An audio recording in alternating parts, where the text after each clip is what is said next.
Welcome to Sideline to Baseline with your host, K. Lou. MBA is out the building again, tending to some family business. So we back in the building, y'all. Lot of action, a lot of activity going on. And let's start it right off, right? We're gonna start this thing right off talking about, y'all boy Tim Tebow. So he's been signed now.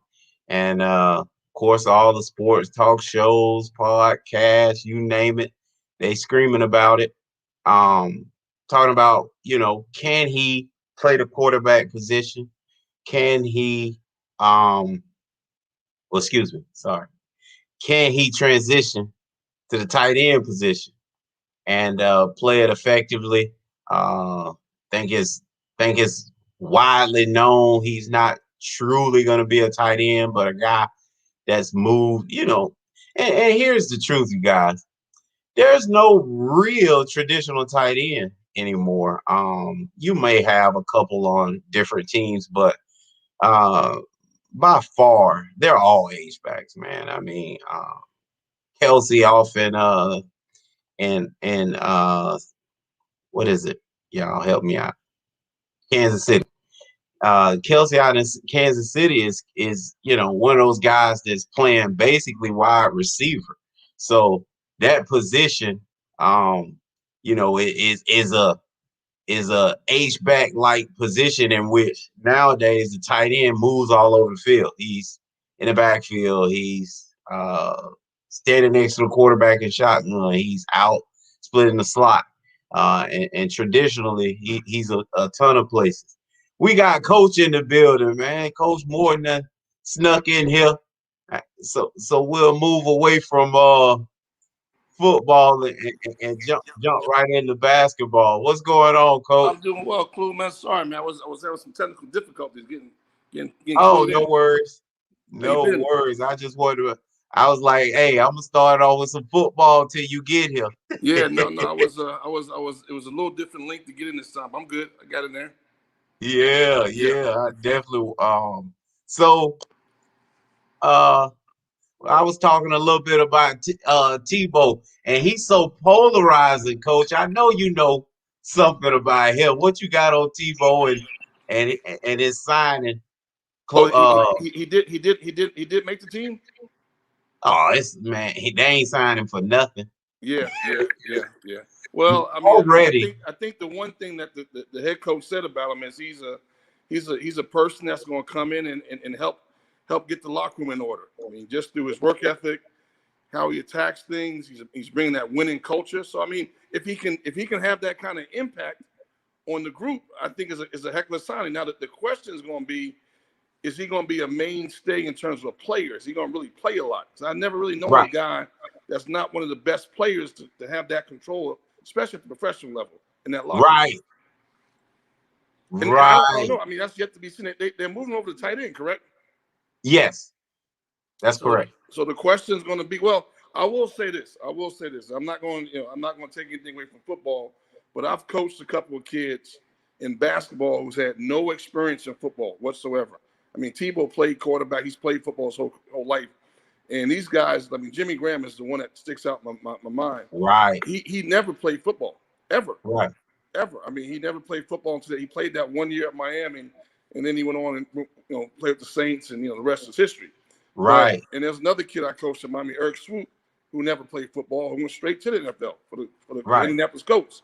So, I know he's never played tight end, but I just named two guys that never even played football that were 8-1, and Jimmy Graham is kind of done it at a pretty high level. Um, so it's going to be interesting to see, can he make that transition, and what kind of impact is he going to have on the actual field, so he can Right. actually have that voice in the locker. I just think it's going to be hard if he's not one of the main guys to try to have a voice in the locker room. So, Coach, I know you spend a whole lot of time and majority of your time with collegiate sports. Mm-hmm. But I'm gonna throw this at you. Throw Mm-hmm. throw throw on your professional hat and get out of the coach's office and go into the front office. Mm-hmm. Why are you signing him? Um, to mesmerize the locker room, culture. You're trying to you want. I mean, Now you in the help. front office now. No, I'm the front. I'm telling you, Okay. you're gonna have a lot of money invested in your quarterback. I mean, he's number one pick overall, correct? The kid from Clemson. Correct. Right. Yes. So yes. if he can have some type of impact on him in terms of being a pro, how you need to work, because all these things we know he's gonna do. I mean, he's a hard worker. He's about the team. He's gonna bring a certain level of grit and how you have to approach the game every day as a pro. And if he can kind of mesmerize a couple of the young guys, being your number one pick overall, your quarterback, he's worth his weight in gold. But the thing that's going to be a little tricky with him is if he's not one of the main players, how is he going to really mesmerize that locker room and get the whole group to follow him? Oh, coach, that's beautiful. You didn't keep on you couldn't put your coach hat down, man. You refused to do it. You're gonna talk about the locker room because you're a coach. Right now, the guy's been away from football, what, 9 years?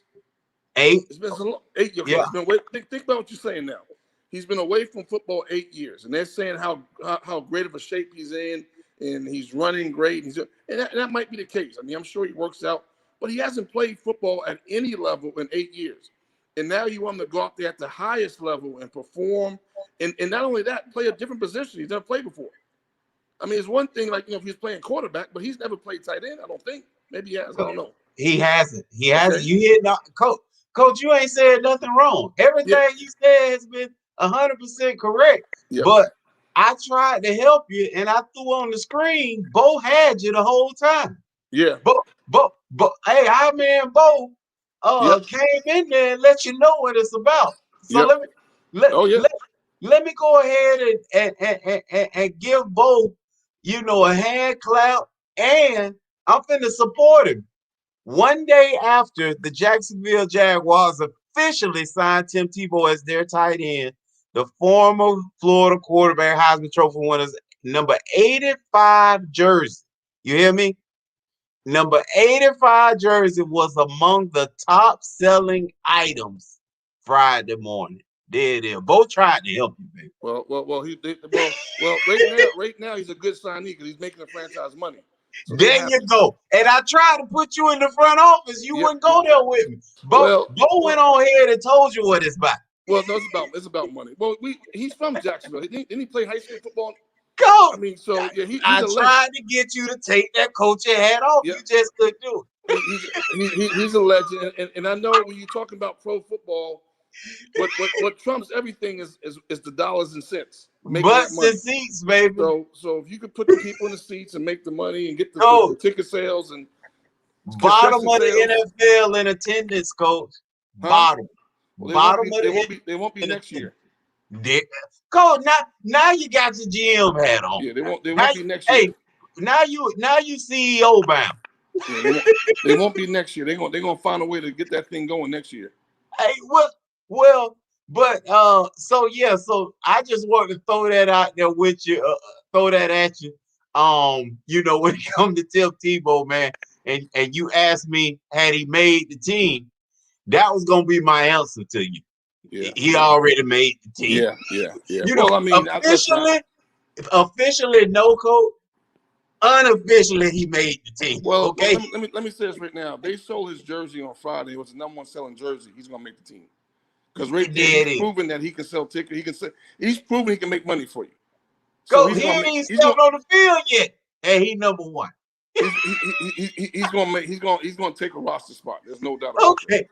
Okay, coach. Now we can move on because me and you on the same page. Yep. Finally, I had to bring you to my side. First. Yep. I got you. Tim Tebow.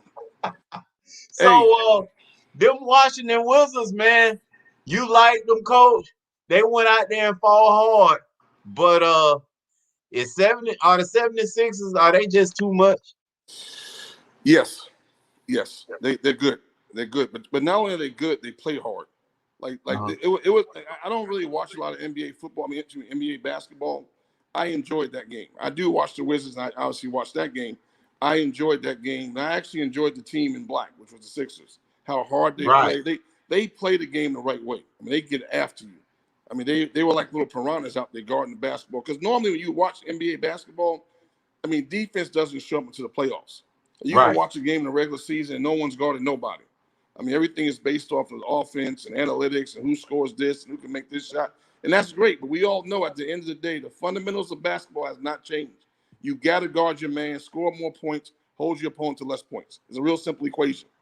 Right. And I think holding your opponents to less points is going to help you win championships. And that's what I think the Sixers are doing right now. They're guarding their butt off. Now, there's a guy that went bonkers, right? We're used to Bradley Beal going for 33. But Tobias Harris, 37, 6 and 2. Yeah. Like, has he put the Eastern Conference on notice? Because if they could get Tobias Harris playing like that, not only is Milwaukee in trouble, but Brooklyn ain't gonna be able to beat these guys. Yeah, the East is really, really, really shaping up nicely because you named about 3 teams that are good. You named the Boston Celtics. You named the Brooklyn Nets, Right. the Milwaukee Bucks. Those are 2 powerhouse programs. Obviously, the Sixers are looking really good. But to your question and to your point, can they come out of the East?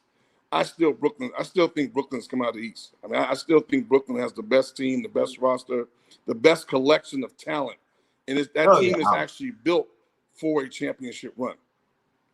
But what my question was is if Tobias Harris if he can play like this. No, so your question, if Tobias Harris steps his game up how he played last night, can they beat the Brooklyn Nets? Right. My question would be no. Oh, my answer would be no. I still think the Brooklyn Nets are built to make a championship run. But they can't guard anybody. So just like you just told us what it was about. Yep. And you mentioned hold opponents and you score. Okay, so the 76ers are capable of holding their opponents. Mm-hmm. Now, will they shut Brooklyn down? Obviously not. But can they hold them below their averages? Right. I think they will. So my thing is if then you switch to Tobias Harris and you're getting that kind of production, 28 or more, I say 25 or more, then he matches one of their big 3. Yeah. So he nullifies one of them. Yep. And I think from there, wow, I think they're in trouble if he can play like this. Now, can he play like this? Probably should have been my question. Yeah. Well, yes, you're 100% correct. The Brooklyn Nets are not guarding. If you watch them play, they don't guard at a championship level. And obviously, you watched the Sixers last night. They were guarding at a championship level. Absolutely. And you're right. And this is a little counterproductive in terms of what I'm about to say. It's kind of an oxymoron.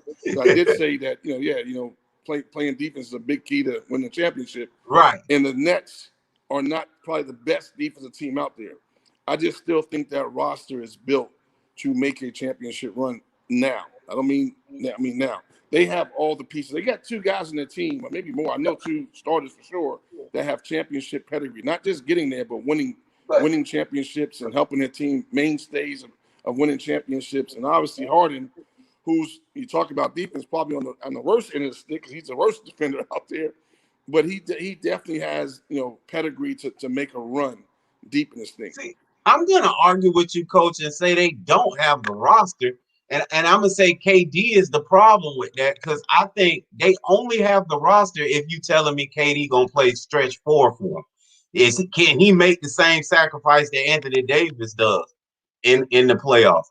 And I don't think he will. I think he's a 2-3 and your point guard at the end when you need a really big shot because he's going to get the ball and whether James Harden or Kyrie bring it down, they're going to then turn it to him and give it to him and move out the way.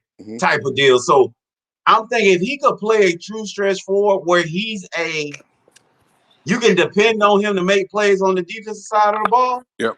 I'm with you, Coach. But I see too many holes there, and they're a super top heavy squad that we're looking for them to be able to bring who off the bench. You know what I'm saying? Like you look at all the teams we're speaking of, and they can go 8, 9 deep into their benches, or they have a rotation that can get their stars minutes, get their minutes down. Right. I don't think Brooklyn's still trying to figure out. Here we are, in the mix of the playoffs, and they're still trying to figure out who they are. Well, one of the keys, one of the keys, and this is not well, it needs to be onus on Steve Nash as the head coach. One of the keys I've always said with Brooklyn going into the season when they put this team together and they assembled this roster was how are you going to make it all work? Because like you said, James Harden wants to play point, Kyrie wants to play point. Well, who's going to give it themselves? You made a great point. I mean, is Kevin Durant more suited to play a stretch forward as opposed to play? Who is going to give it themselves? That's the question that needs to be asked going forward. Will these guys really, really give them themselves for the better good to win the championship? Right. Because the pieces are there, but it's going to Right. all based on the fact can the coach put the pieces in place and make it all work. Right. You know, that's where coaching comes in. I mean, there's not a coach in the NBA that would not want that roster. Absolutely, I ain't gonna turn it down. So there's not a. So I think we're looking at it. I'm not gonna say the wrong way, but the person we need to look at going forward with the Brooklyn Nets is the coaching staff, and how will they put those guys in position to be successful? Okay. You're right; they have holes. We all know that they have holes, but there's people on the other side of the court that they're playing against that know the holes as well. But the one thing they do have is they are by far the most talented team in the East, maybe in the NBA, to be honest, not just the East, in terms of their roster. It's top heavy, but their top 7 to 8 is probably better than most others' top 7 to 8. Now we got into a bit of an argument at the end of the show on Monday. On Friday. Sorry, this is Monday, but on Friday, and it was we were speaking of, is this a championship or a bust? And I'm scared to use that word right now. I don't want Kwame coming and putting the whole talking bad about me tomorrow. Right. He might know something about me I don't know about myself. Right. But it's a championship of us, and I agree. But I said there's really no more pressure on them than any of the other teams that were in that position as well, and we've had a lot of them. That obviously everybody remembers, more recent history when it was the Heat with LeBron and company, Dwayne Wade, Chris Bosh, when they were down there. And I said, remember, they didn't win. I said, my Lakers, when we assembled the squad, they didn't win. Houston, when they brought Charles Barkley, they didn't win. If you want to say the Clippers just tried to do that, they didn't win. It's what I was trying to argue, Coach, is from your perspective, like you're saying, the coaching and putting all this together and making it fit. That's the issue, not the so much that we don't have enough here to do it. You have enough, but it's tougher getting all that together. So that was my argument. I wouldn't really look at them any worse or any than I've looked at all the other teams that I just called out and named. And the argument from them was, it's the worst loss in sports history, basically, if they don't do it. And I'm like, well, history's against them.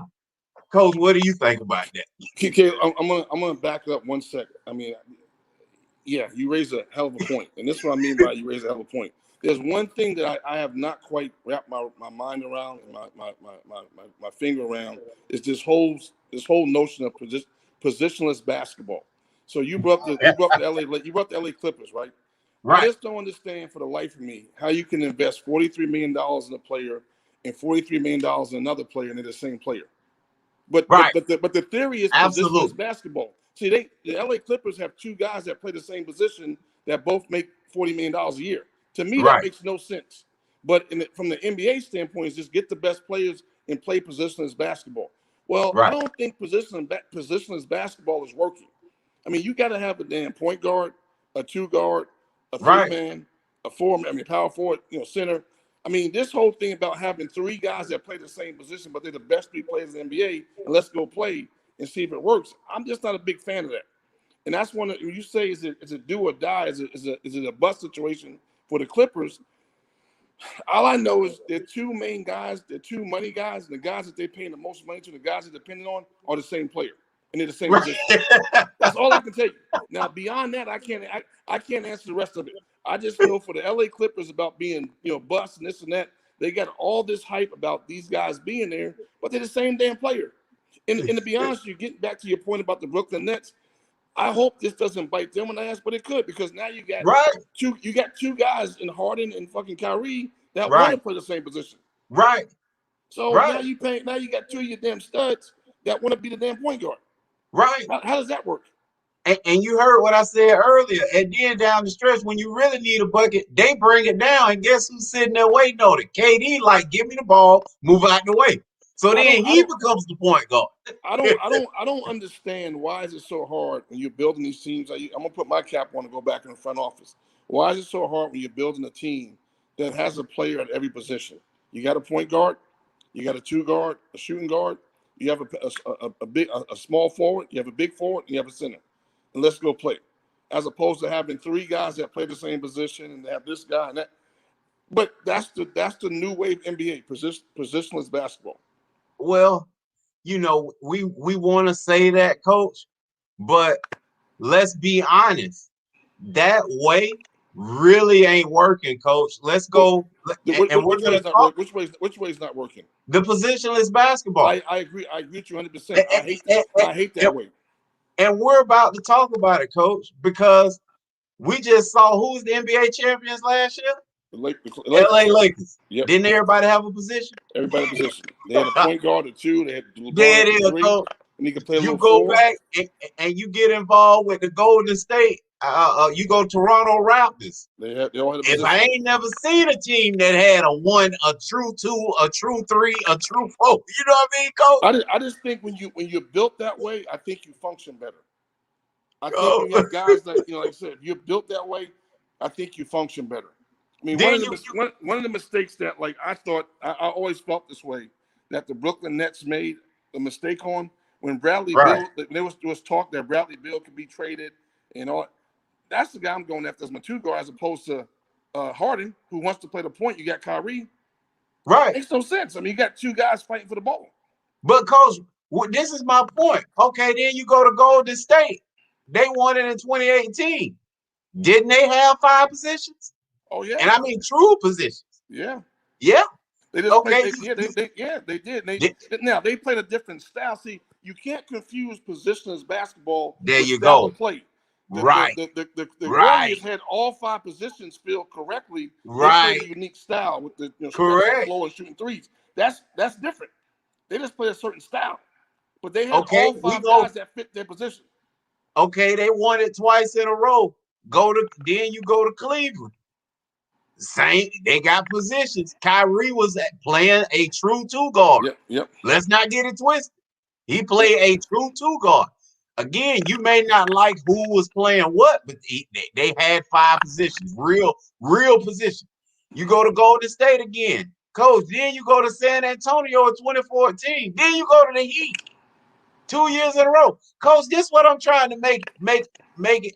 See, Pat Raleigh, and showing the people right now that it ain't no such thing as positionless basketball. If you got a team without a positions, I'm gonna show you teams that ain't gonna win the finals. Right. You might be able to make it there, but you're not gonna win it.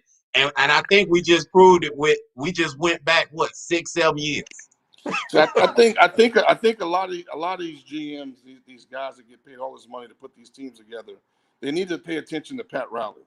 And what I mean by this, Pat Riley was the first one to do this. The big deal. The Heat was the first one to say the big 3. We got the big. Right. That's when they all start, the big 3. No, Coach, let's not do that. Who to start with? I mean, come on. If you get it to the teams, then we go all the way back to Boston. What Boston? Who they? In terms of Bill Russell, them when they had 4 Hall of Famers playing on the same team. but what I'm saying is, like, when Pat Riley, if you want to move it forward, then you go to the other Boston team who put together Ray Allen. That's true. Yeah, that's true. Yeah. That's true. So yeah. I'm just asking. But Ray Allen was the only one that came. I mean, well, no, was KG and Ray. No, Ray Allen came. But KG. But think about what they did. This is the point I was making about the Heat. What they did was every single guy that was a part of their big 3. Every single person was a part of their big 3. Played a different position. They didn't do what the Clippers did, where they got a big two, and they were the same position. Right. They said we're gonna play positionless basketball, we're gonna make it work. I mean, the way the Heat built that team, I'm just using the Heat because that's the modern, last 10, 8 to 10 years. I get you. They had a 2 guard in Dwayne Wade. They had a point guard in Chalmers. They brought LeBron in to be the wing. They brought Bosh to be the 4, and I forgot who played. I mean, I think what's my name from Miami played the 5. My point is they had 5 guys that played their position, and they went and played basketball, and they were unstoppable. Right. They could that team could have very easily won 4 championships. Right. I mean, they really could have. I mean, they went to 4 straight NBA championships and could have won all 4 of those series. Right. The team was built correctly. Now, they had great players, I get that, but it was built correctly. It was built correctly. And that was your guy, Udonis Haslem. Udonis Haslem. That's right. He played at Florida. Udonis Haslem. Good thing his name. Udonis played the 5, and Bosh played the 4. Him and Joel Anthony, coach. Remember that? Who's that? Anthony? Joel Anthony. Oh, yeah. Remember they both man that 5 position. No, that team was built correctly. That team could have very easily won 4 championships in a row. I mean, you need a little luck in this thing. We all know that. You need a little luck. But they went to 4 straight championships. They won 2. They could have definitely won all 4 of them. And Bo, we didn't forget about the Bulls, man. They had no big 3 ever. It was always the big 2. Yeah. That was a big 3. Everybody else was just everybody else was positionless basketball. Yeah. The Bulls. I'm just kidding, Bo, but I want to throw that out there. The Bulls had the big 1. It's called number 23. They had the big 1. The unstoppable man. Wow. Jesus. So then, Coach, we're gonna move right along to the Lakers Suns game. Now, a lot of people already online. You okay? You got a little choked up over there. Coach, you okay? A lot of people don't roll us off. I can tell you this.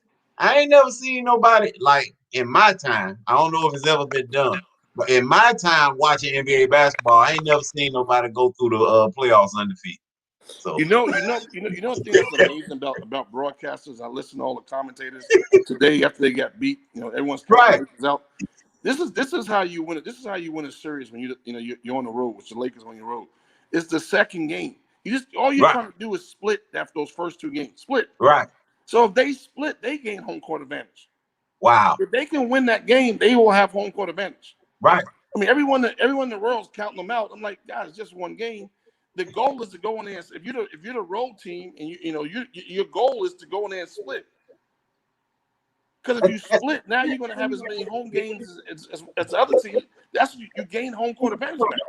Right, Coach. And then when you look at, immediately after the game, you go to TNT, you bring in Chuck, you bring in Shaq, Kenny, and all of them pointed at the same situation. They pointed at Aiden, and they said, we in trouble if he played like it. Guess who I just said? I said earlier, if Tobias Harris played like that, I said Brooklyn in trouble. Didn't I say the same thing? So what are we trying to say? We're trying to say, dang, we don't know, we don't think, or at least we hope that they can play like that. But likelihood is not they will play like that. Okay, if he ain't been getting you that all year, he ain't just gonna all of a sudden get it. They beat us on the boards. They got tons of second shot opportunities. You gonna coach. I'm not even a basketball coach. You're gonna lose games when you get up second, third, fourth shot opportunities. Aiden had 8 offensive rebounds by himself. Right. For putbacks. That's about 16 points, ain't it? You know what I mean? Like, okay. How you make that up? So I'm saying we're gonna do a better job on the glass. That ain't hard. But we made them, they had to fight for shots, for mates. Guess what? Booker, he gonna be himself. Devin Booker gonna be himself. 34, he might have 30 the next game. In the following game, he might hit 36. I don't care about that. But we can't let Aiden, we can't let Chris Paul, who is now, we sure he gonna play, but we don't know if he's gonna be 100%, coach. But it's all the other guys that we can't allow to get big buckets. And if we keep them off the glass, then they ain't getting off. Right. Well, the Suns is definitely one of the feel good stories of the year. And like I said, shout out again to James Jones, the And GM. Monty Williams, Coach Williams was on the show, Coach, back Coach, in the summer. Yep, Coach Williams. Shout out to my man. I mean, he's from the DMV. Grew up with my man. Great guy. I mean, those guys have done a heck of a job. I mean, all the way around the board, coaching that team, building that team. If you go back and really look, they've done a lot through the draft. I mean, a lot of those guys that you just named, those great players. I mean, not Chris Paul, but Aiden and Booker. Those guys Cam were drafted. Johnson. Those guys were drafted. Yeah. So that's a tribute to that franchise, that organization, that management group. They've done a great job of developing those guys and making them better. But I still think, with all that being said, that team is not built right now to beat the LA Lakers. They're not built. Yeah, not right now. But I'm telling you, they are moving in a great direction. If they get lucky and get one more, I'm talking about like going forward, not right now, but going forward. Obviously, Chris Paul was a heck of a pickup in the offseason this year. If they can get one more pickup that way in the offseason going forward, I think they will be a team to be reckoned with in the West. In the West. Oh, definitely, Coach. But you got to throw Chris Paul in that mix. He was the biggest difference maker when you talk about the difference between them last year and this year. What do you do with him? I think it's an even bigger question. But if you look at Lonzo jumped in here. You gotta go find Rondo. Oh yeah. Lonzo Highsmith jumped in here and said, well, when your big Davis takes more jump shots than most guards. And he's right about that. I felt like that Anthony Davis did a terrible job of not making them pay in the paint. When we are at our best, they got the double and triple team. And he has to get buckets early. And we got to do a better job. He got to go straight to that block. We got to get it to him and let him eat. And I mean, take shots even if they ain't on, but you want him to take shots down there. That way they have to respond, and that's how we'll get everybody else involved. But you got to start down. Cole, I might have to sit on your bench, man. I'm starting to believe myself and sound a little good. No, the Lakers, I think, are going to be there. I mean, when it's all said and done, they're going to be there. I agree with you. Anthony Davis has to do a better job of establishing himself on the low block and getting some stuff going, so that he does attract some double teams, get some guys some easier shots. But this is a different team than it was last year. Obviously, I was teasing about Rondo. Where's Rondo at? But there's some other pieces that got to kind of step it up and feel their way through this thing. I mean, obviously having a guy like Rondo, what do you call him, playoff Rondo? Having playoff Rondo, that's it. Yeah, that helps you. But they're gonna figure it out. And you got the king. The king is the king. I mean, you have to dethrone him. He hasn't been dethroned yet. What has happened to this point? He lost one game. He hasn't been dethroned. He lost the game.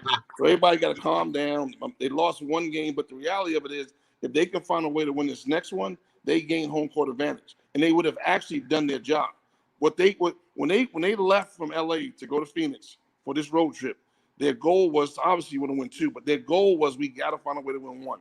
We got to leave there 1-1, because if we do that, we gain home court advantage back. The key is, you don't want to lose two, but you got to find a way to win one.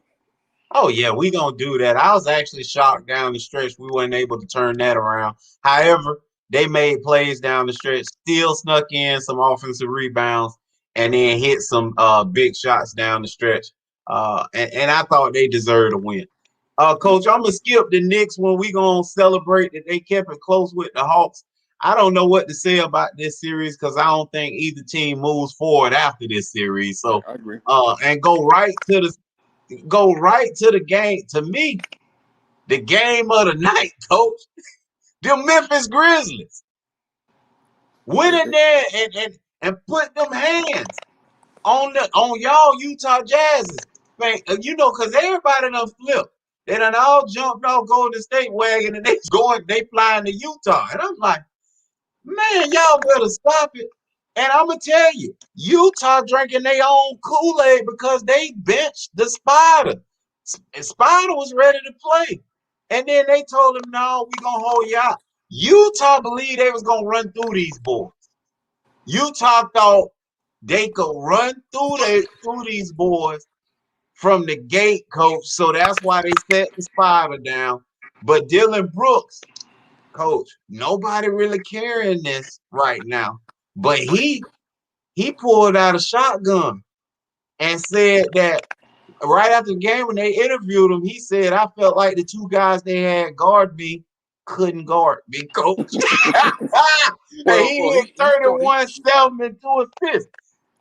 He gave them bulletin board material and doesn't care. He know he got to see them again, but he's so confident that he was playing against trash, coach, that he going right back at him. And that's not their guy. We know who their guy is. But the interesting part about this, I haven't watched him play a whole lot. I mean, Ja Morant played the league I coach in.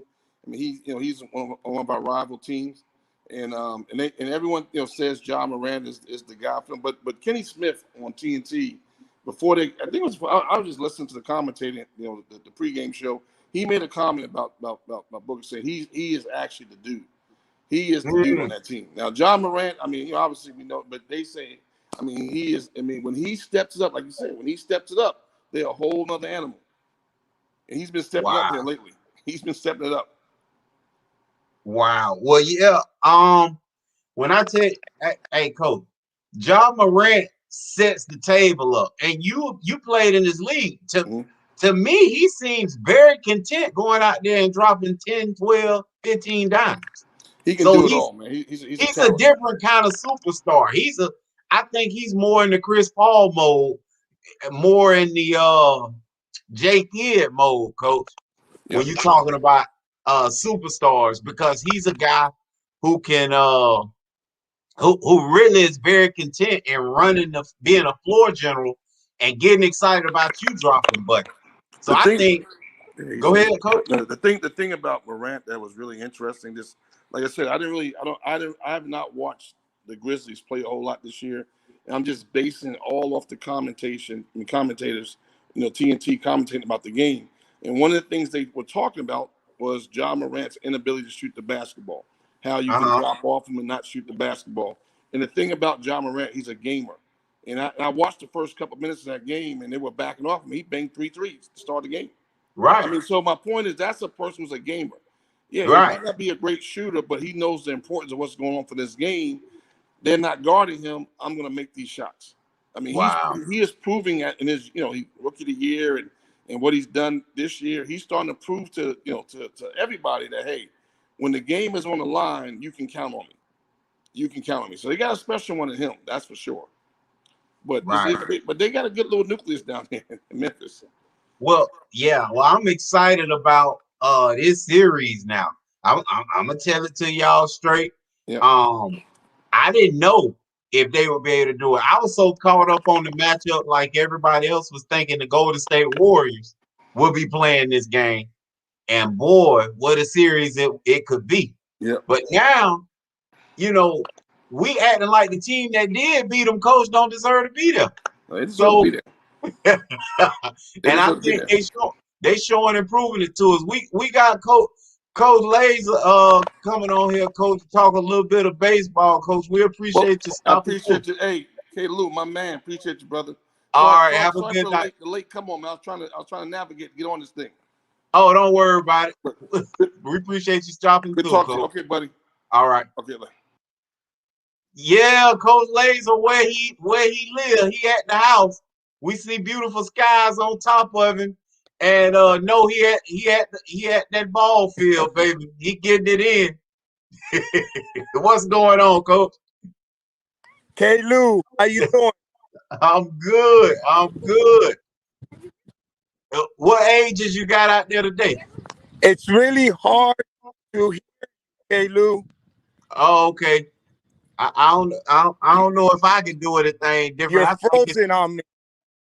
Yeah, I think it's what maybe you have a bad signal or something a little bit. I can hear you fine though. Okay. Well, let's jump right in. Everything's going well for you and your family, K. Lou. Everything's going well. We got a 5-week-old baby girl. She stuck in there through COVID. Uh, I don't know what to say about it except for she beautiful. I love her, and we add to the clan. Good job. So let's Congratulations. thank you. Let's jump right into it. It's a little controversy in the MLB, baby. I want to talk to you about both stories. Let's go to the first one.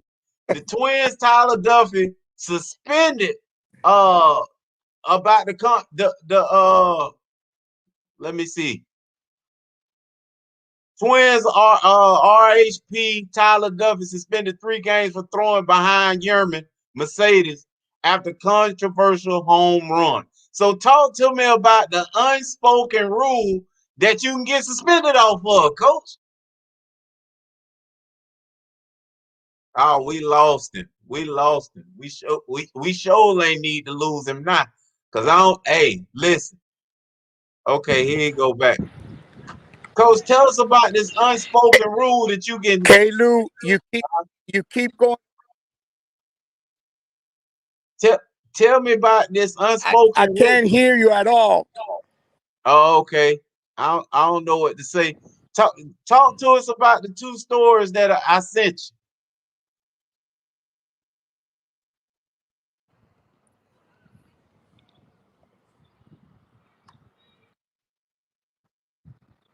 Oh, we struggle city around here. We struggle city around here, man.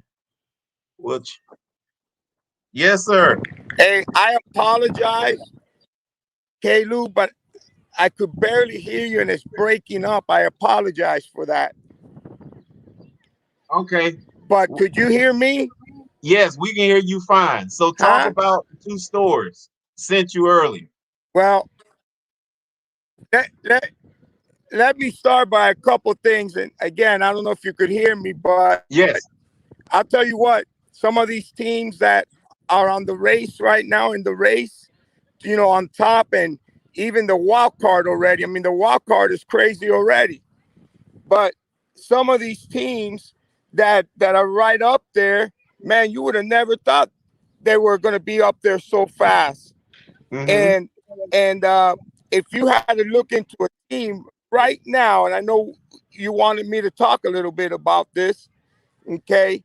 In the National League, we thought at the beginning the Dodgers were going to run away with it.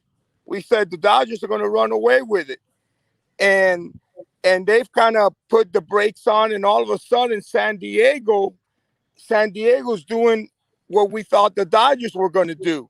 Wow. Could you hear me? Yes, yes, yes, yes.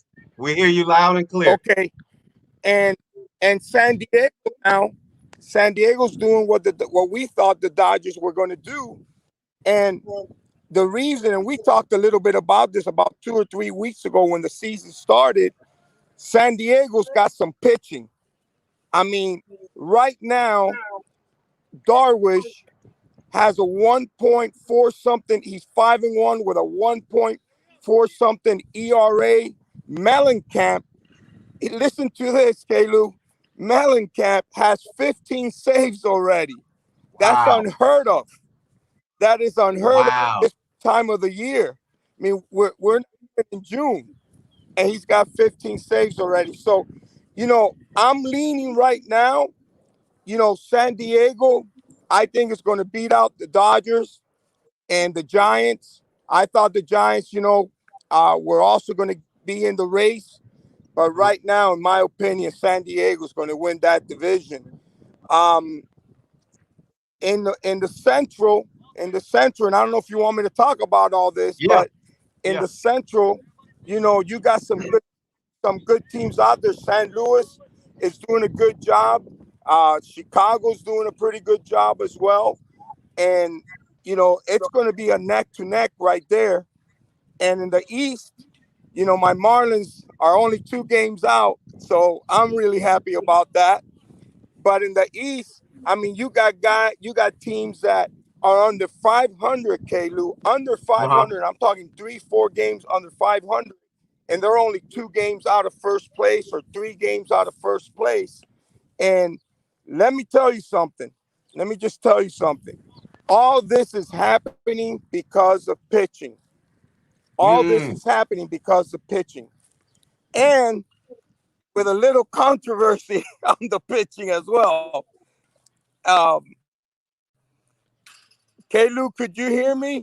I got you. You perfect. You perfect. Yes. Yes. Okay, We okay. hear you loud and clear. Um, okay, okay. Um, and I'm going to get back into this controversial thing with the pitching and the sign stealing again. Right. I'll get back to this, but in the American League, you know, if you look at the Yankees the last week and a half, and Cole and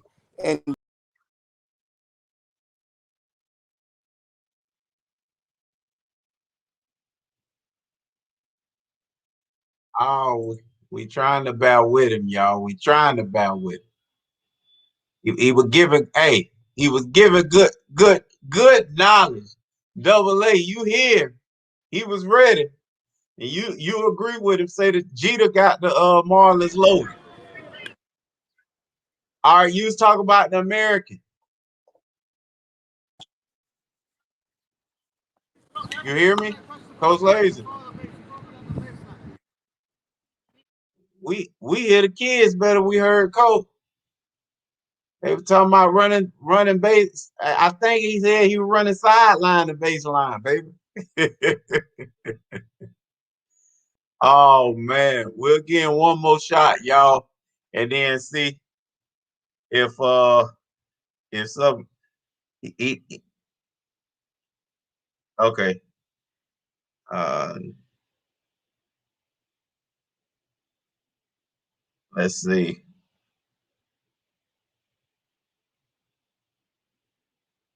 So we gonna move right along, man. Let me see. Let me see. He trying to get it. Coach, we hear you. Well,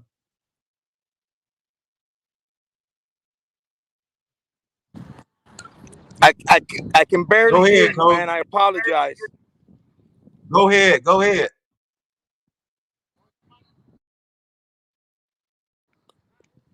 Double A says the Halea Wi-Fi. Go ahead, Coach. All right. We won't worry about it no more. So I'm gonna go back to this Tebow mania. We got Trey Burton saying he don't understand the outrage. He said earlier I talked about Tim Tebow and Coach Morton and I got an opportunity. Uh, got an opportunity. Not on this. Let me answer. Coach Laser, not on this platform. Uh, so we talking about it earlier and just the outrage, the differences of opinions. How about that? Not the outrage. And Trey Burton, who was a teammate, went to Florida as well. Actually, I'm not sure if they played together, but he definitely went there. If they want to bring someone in, why not? A lot of teams take flyers on guys from various backgrounds every year. Burton was teammates with Tebow on in Philly. So yeah, they were teammates at some point, but both of them definitely went to Florida. When you look at though, my opinion on it, man, is like I said earlier, this a money drop, baby. When you look at the situation, Jacksonville being last in attendance in the NFL, and as soon as when they sign him, he jumped to top 5 jersey sales in the NFL. I mean, it's smart. It's smart business. Um, Everybody going to the locker room and all that. Man, listen, tell y'all about the NFL locker room. Guys in the locker room gonna talk their stuff. I can tell you this: nobody's concerned with Tebow motivating the locker room. Tell you that much. Like it's a different animal. Guys in there playing because they made it this far. Guys in there playing because the guys who are always motivated to play in high school, in college, and now that they're in the pros, those are those guys that like whatever motivated them in those levels before is still motivating them now. So the fact that he can come in and change a culture, a locker room, and all that, that's baloney. Okay. And especially because he doesn't garner that kind of respect. Now, Tom Brady walking into a building, he's gonna immediately get the respect. Guys are going to listen to him, but he still has to create the tone and set the tone by doing whatever it is that's led him to be who he is today. So, but Tebow comes in with zero credibility. It's just not the same. Our guys saying that, you know, he won, he got an opportunity I wouldn't have got. Yes, the guys are saying that. But are they going to treat him any differently? No. Because if you lined up against a guy, whether he's a free agent who ain't played in 20 years or he a first round pick, you trying to get him the business. Um, I think when it comes to tight end, though, and Tebow, this is what I actually say. This is a guy that hasn't been touched in practice his entire career. You know, when you talk about college and pros, I'm sure high school, depending on, obviously if he played a different position than quarterback as well, and I think he did. I think he played on the defensive side of the ball as well. Then he had to participate in practice. But from the time he hit the Florida football field, they put a yellow, red, gold, whatever color jersey, green jersey on him because quarterbacks you do not touch. The grind of it all, hitting in practice daily. Like, obviously MB and I played linebacker. We ain't had no days off what you had on the jersey. Like the jersey, if we was hurt, they took us off the field because you can't put no linebacker in no red jersey talking about don't touch him. Like that stuff don't exist. So I think the pounding, the constant, the everyday grind of NFL practices and practice in general, even if it was in college, he has to contend with. There's no, for him as a quarterback, it's been cardio, every day. It's been, he's getting he's getting tired mentally, from all the checks and stuff he has to do. But as far as physically, it's been cardio. On a, talking about a linebacker in my position, we getting the mental, being tired mentally as well because we doing all the checks, we doing all the stuff they doing. A quarterback does offensively, we doing on defensively. We talking to the D line, setting them. We making sure the secondary is on the same page as us. We moving the D line. We changing the defense. So all the same stuff. So mentally we tired, but guess what? Physically we banging every snap. Quarterback don't bang in practice. They get banged, one time a week, and that's on Sundays. And depending on how well the line doing, they ain't banging then either. So I think when I look at Tebow, I think practice is going to be the first thing he has to get accustomed to. And then when it comes to games, man, I mean, he's an H-back. Let's think about it. How many H-backs y'all know? How many tight ends y'all know? We know the big names, and then what? We know the top 5, 6 names, right? Then it drops off from there. So it's not a position that, frankly, anybody, like, who played tight end for them last year? Who's on the roster playing tight end for them now?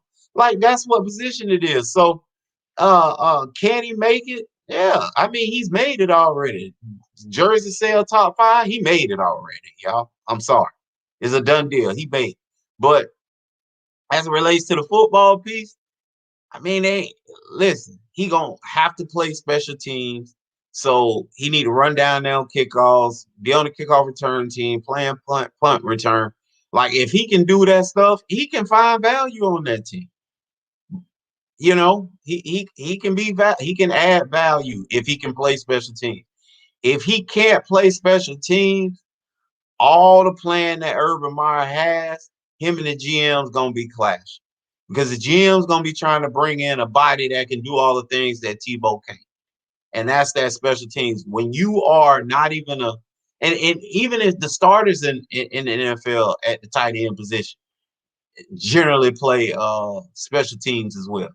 Okay, so that's what everyone's not looking at. He needs, the NFL is in a situation where you can sit on the sideline and say, "Oh, I play behind him," or "I'm on this package and I don't do nothing else." Like, some old linemen get away with that, but even they are on special teams when you count field goal, PAT, and kickoff return. and then some D linemen get away with that. I'm talking about backups on both parts. But again, they're probably on those same two special teams I just named.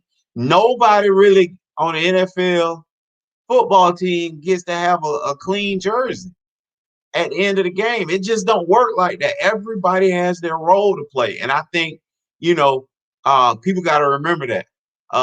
Lou, what's up, baby? I want to see how he is going to pick up blitz packages and having to go one-on-one with outside linebackers and defensive ends. So, Lou, I'm going to be honest with you. Most teams try their best. They don't even care if it's Tony Gonzalez, Shannon Sharp, or any other, Isaac Newsom, any other Hall of Fame tight end. They are not trying to put their tight end one-on-one with any of the guys you name. Outside linebackers, DN, that's cake. DNs and outside linebackers, boy, you see a tight end staying in trying to doing pass pro, you eating him up. That ain't gonna last long. As they quarterback on the ground 2 or 3 times, they're gonna find a way to slide the line your direction, or get him out the game and get a tackle, or W with the tackle and tight end. So that's not gonna happen. Blitz packages and stuff like that. If he ends up in the backfield, yeah, that's a different animal.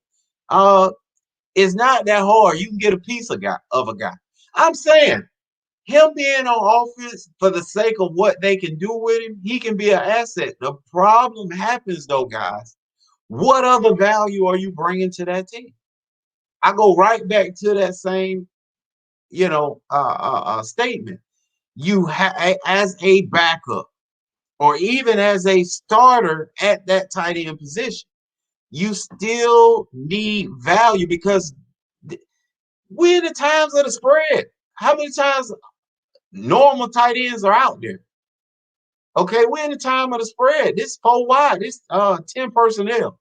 Okay, this 11 personnel is for the teams with really, really good tight ends when it's 11 personnel. Okay, so let's not, what they can ask him to do, he can do.